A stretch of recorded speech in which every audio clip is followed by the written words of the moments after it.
और सभा में उपस्थित विद्वान साथियों, मैं प्रोफेसर उदय नारायण साहू जी को धन्यवाद अदा करता हूं कि मुझे उन्होंने इस कार्यक्रम में जोड़ा और अपनी बात कहने का अवसर दिया।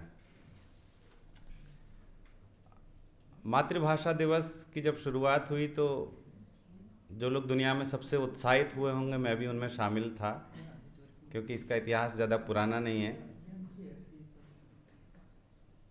और मातृभाषा दिवस के साथ भारत में ज़्यादातर हुआ ये कि ताकतवर भाषाओं ने इसको अपने पक्ष में मोड़ने की कोशिश की। संयुक्त राष्ट्र संघ ने मातृभाषा दिवस शुरू करने के पीछे संयुक्त राष्ट्र संघ का उद्देश्य ये रहा कि छोटी भाषाएं, आदिवासी भाषाएं, माइनॉरिटी लैंग्वेजेस, उनको तवज्जो मिले, उन भाषाओं को बोलने वाले लोग अपनी बात कह सके, उन भाषाओं को संरक्षण मिल सके। इस उद्देश्य के साथ में अंतर्राष्ट्रीय मातृभाषा दिवस की शुरुआत हुई।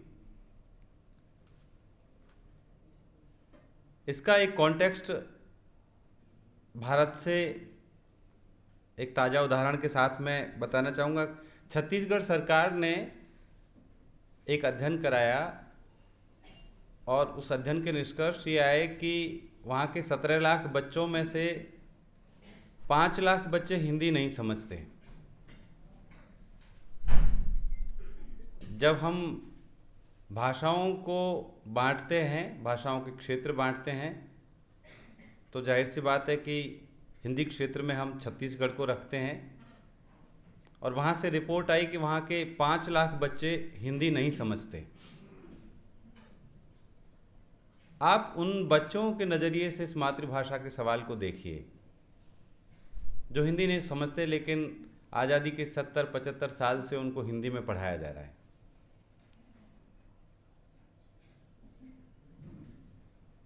ऐसी न जाने कितनी बातें हैं, कितने संदर्भ हैं जो मातृभाषा से जुड़ते हैं।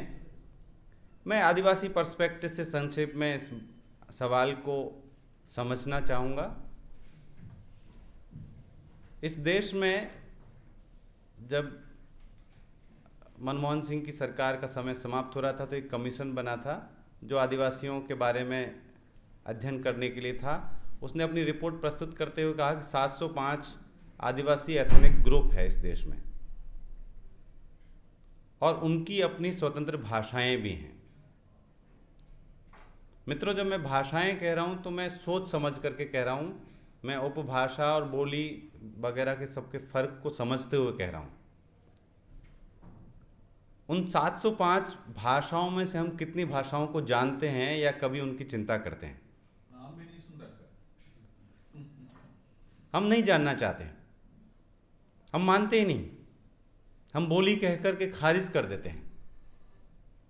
मैं अपने हिंदी के साथियों से जब बात करता हूँ कि इतनी भाषाएं हैं, नहीं स्वीकार करना चाहते। वो कहते हैं बोलियाँ होंगी। इसी हिंदी क्षेत्र में ऐसी ढेरों भाषाएं हैं जो न केवल हिंदी नहीं है, बल्कि हिंदी की बोली नहीं है, बल्कि वो इंडो आर्यन भाषा परिवार की भाषाएं भी नहीं हैं। मसलन मुंडारी, कुड़ुख, गोंडी, मुंडारी और कुड़ुख ये ऑस्ट्रो एशियन लैंग्वेजेस हैं। गोंडी ये द्रविड़ियन लैंग्वेज है। लेकिन आप हिंदी के विद्वानों से बात करेंगे तो हिंदी के अध्यापक, हिंदी के विद्यार्थी वो समझेंगे कि ये अगर मध्य प्रदेश की भाषा है या झारखंड की भाषा है या छत्तीसगढ़ की भाषा है तो हिंदी की कोई बोली होगी। हिंदी की बोली नहीं है। हम भाषाओं की उस राजनीति के प्रति सचेत हों और वर्चस्व की भाषाओं को न केवल बचाने के बारे में सोचें, बल्कि हम छोटी भाषाओं के बारे में सोचें। यही इस मातृभाषा दिवस का उद्देश्य है। भाषाओं को लेकर के हमारे अध्ययन अक्सर क्या होते हैं कि जिस डिसिप्लिन में हम हैं उसमें जो किताबें हैं उनको हम पढ़ते हैं और उसके आधार पर एक राय बनाते हैं। भाषाओं को लेकर के 2-3 ऑथेंटिक अध्ययन हैं, उनको हम देख सकते हैं, क्योंकि हम सही अध्ययनों के रास्ते आगे बढ़ेंगे तो मेरे ख्याल से सही निष्कर्षों की तरफ भी बढ़ेंगे। जैसे गिरियर्सन का एक लिंग्विस्टिक सर्वे ऑफ इंडिया है। आजकल GN देवी के नेतृत्व में peoples linguistic survey of India SI, वो एक महत्वपूर्ण दस्तावेज है। उसमें भाषाओं को राज्यवार बांट करके भाषाओं की विशेषताएं बताई गई हैं, उनके उदाहरण भी दिए गए हैं, एक लोक कथा, एक कोई गीत के माध्यम से कि भाषा ऐसे लिखी जाती है, ऐसे बोली जाती है। हाँ, हम अक्सर ये करते हैं कि जब भाषाओं का वर्गीकरण करते हैं या भाषाओं को भाषा और बोली का फ़र्क में बदलते हैं, उसमें बांटते हैं, तो हम जिनके पास लिपियां नहीं हैं उनको हम बोली कह देते हैं। जबकि मैं आपके सामने ये प्रस्ताव रखना चाहता हूँ, और ये लिंग्विस्टिकली करेक्ट भी है मेरे ख्याल से, कि लिपि किसी भाषा की कोई शर्त नहीं है। जिन भाषाओं के पास लिपियां नहीं है वो भी फुल फ्लेज भाषाएं हैं, कोई प्रॉब्लम नहीं है इसमें। इसलिए मेरे ख्याल से भाषाओं को हमको सही पर्सपेक्टिव में समझना चाहिए। मसला ये है कि तकनीक के माध्यम से क्या हम भाषाओं को बचा सकते हैं। जो मैंने 2 स्रोत बताए उसमें से उसके अलावा एक तीसरा स्रोत यूनेस्को का इंटरेक्टिव एटलस है, जो खतरे वाली भाषाओं पे बात करता है। दुनिया में कौन सी भाषाएं खतरे में हैं और उन भाषाओं को हम खतरे से कैसे निकाल सकते हैं। उसके हिसाब से भारत की 197 भाषाएं खतरे में हैं। अब कई लोग तो 8वीं अनुसूची से आगे नहीं बढ़ते, वो मानते हैं 20-30 भाषाएं होंगी। वो कल्पना भी नहीं कर सकते कि 197 भाषाएं खतरे में होंगी। 197 भाषाएं खतरे में हैं, और खतरे वाली भाषाओं को भी उन्होंने 5 श्रेणियों में बांटा है। जो कम खतरे में है, जो ज़्यादा खतरे में है, जो बहुत ज़्यादा खतरे में है, जिनके ऊपर लुप्त होने का खतरा है, और जो हाल ही में लुप्त हो चुकी हैं। अब हम अपनी भाषा में खुश हैं, हमारी भाषा राज कर रही है, लेकिन हम उन भाषाओं के बारे में नहीं सोचना चाहते। सोचिए आप कि एक भाषा का मरना कितना त्रासद है।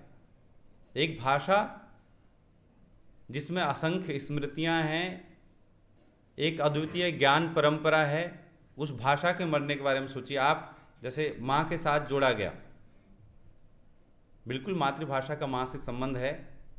आप कल्पना कीजिए कि हमारी माँ जब नहीं रहती तो उनके साथ में ना जाने कितनी स्मृतियाँ चली जाती हैं। आज मैं याद करना चाहता हूँ अपने बचपन को, नहीं याद कर पाता। मैं अपनी माँ से पूछता, लेकिन मेरे पास वो अनुभव नहीं है। उनके असंख्य अनुभव चले गए उनके साथ में। एक माँ के जाने से इतनी क्षति होती है, तो जो लाखों माँओं की भाषा है, उस भाषा के मरने पर कितनी स्मृतियाँ, कितना नॉलेज सिस्टम खत्म होता है, कितना नुकसान पहुँचता है।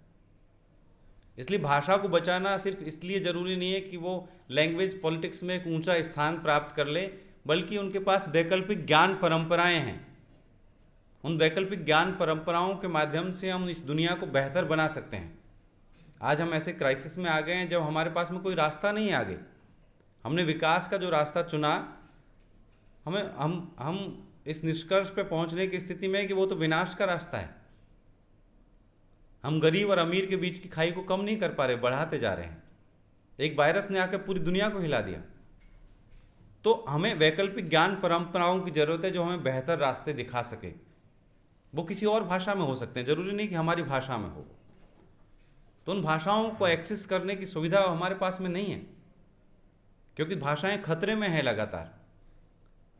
तो क्या तकनीक के माध्यम से उनको बचाया जा सकता है? क्या नई पीढ़ी उनमें रुचि लेगी? ये आज का मौजू है, आज का विषय है। तो इसमें मेरा ख्याल है कि खासतौर पर आदिवासी भाषाओं की बात करें तो तकनीक सहयोगी हो सकती है। कई लोगों ने इस दिशा में काम किया है। आदिवासी भाषाओं और साहित्य के संरक्षण के लिए तकनीक सहयोगी हो सकती है। तकनीक के माध्यम से उनको बचाया नहीं जा सकता। तकनीक कैसे सहयोगी होती है? जैसे फेसबुक पे मैंने देखा कि एक वैशाली धुर्वे जी हैं, उन्होंने गोंडी भाषा की क्लास शुरू की। मुझे दिलचस्पी हुई। मैं काफ़ी दिन से सोच रहा था कि मैं कोई नई आदिवासी भाषा सीखूं, और इतना दिलचस्प है। आदिवासी लोग बहुत दिलचस्प और बहुत सरल होते हैं। आपको सुखद आश्चर्य होगा कि उन्होंने उसकी फ़ीस रखी 257 रुपया।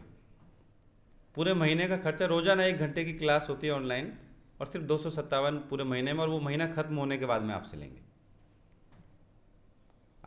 आप मान लीजिए बीच में क्लास छोड़ करके भाग गए तो आप कैसे पैसे देंगे?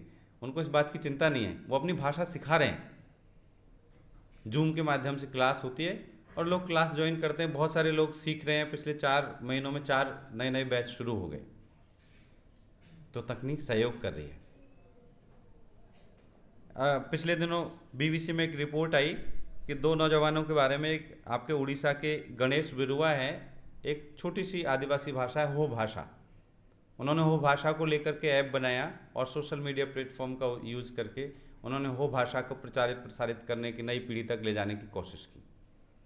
एक दूसरे सज्जन है हरकुलिस मुंडा, उन्होंने मुंडारी भाषा का ऑनलाइन शब्दकोश बनाया और उसके माध्यम से युवाओं को जोड़ने की कोशिश की, और जो लोग हिंदी के माध्यम से या अंग्रेजी के माध्यम से मुंडारी सीखना चाहते हैं, इस शब्दकोश से उनको मदद मिल सकती है। हमारे यूनिवर्सिटी की संदेशा रायपा मैडम हैं, आप लोग में से कुछ लोग जानते होंगे, लिंग्विस्टिक एम्पावरमेंट सेल में है। संदेशा जी को एक बहुत बड़ा प्रोजेक्ट मिला, उनकी मातृभाषा है रंगलो। ये उत्तराखंड के एकदम उत्तरी इलाके, जो पहाड़ों के इलाके हैं, सीमावर्ती इलाके, वहाँ की भाषा है। वो रंग भाषा को बचाने की कोशिश कर रही है तकनीक के माध्यम से।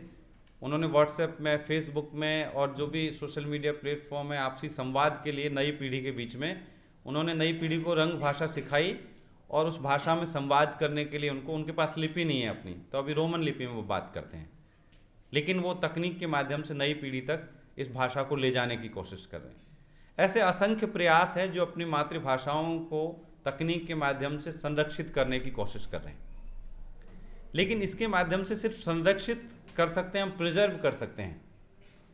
अगर आदिवासी भाषाएं बचानी हैं तो देखिए, अगर हम नई सामाजिक व्यवस्था में जाएंगे जिसमें हम एकल है, अकेले हैं, हम पिछली पीढ़ी से नई पीढ़ी, मान लीजिए आप अपनी मातृभाषा को बचाना चाहते हैं, लेकिन आप दिल्ली में स्कूल ढूंढना चाहेंगे मुंडारी भाषा का स्कूल आपको नहीं मिलेगा। आपके बच्चे का स्कूल तो इंग्लिश मीडियम होगा, या कोशिश करेंगे तो हिंदी मीडियम होगा। तो कैसे बचेंगी? आदिवासी भाषाएं तो सामूहिकता से ही बचेंगी। अगर उनकी आदिवासियत को ख़त्म कर दिया गया, जो हो रही है लगातार, हम समूह छोड़ करके एक एकल परिवारों में जा रहे हैं, अकेले रहते हैं, और हम अपने बच्चों को अंग्रेजी माध्यम में या हिंदी माध्यम में पढ़ाना चाहते हैं, तो भाषाएं नहीं बच पाएंगी। आप तकनीक के माध्यम से, उदाहरण देने के लिए, जैसे हम माँ बाप की फ़ोटो लगाकर या दादा दादी की फ़ोटो लगा करके रखते हैं, ऐसे तकनीक में वो संरक्षित तो दिखेंगी कि है कुछ, लेकिन वो जीवंत नहीं रहेंगी। जीवंत रखने के लिए भाषाओं का व्यवहार में रहना जरूरी है, और आदिवासियों का सामूहिकता में रहना जरूरी है, आदिवासियत का बचा रहना जरूरी है। इसलिए मौका है अंतर्राष्ट्रीय मातृभाषा दिवस का कि इसमें हम भाषाओं के प्रति खुद को संवेदनशील करें, और अपनी भाषाओं को बचाने के बारे में, खासतौर पे कमज़ोर और छोटी भाषाओं को बचाने के बारे में सोचें, क्योंकि उनमें वैकल्पिक ज्ञान परंपराएं हैं जो इस दुनिया को खूबसूरत बनाने में मदद कर सकती हैं। बहुत बहुत धन्यवाद।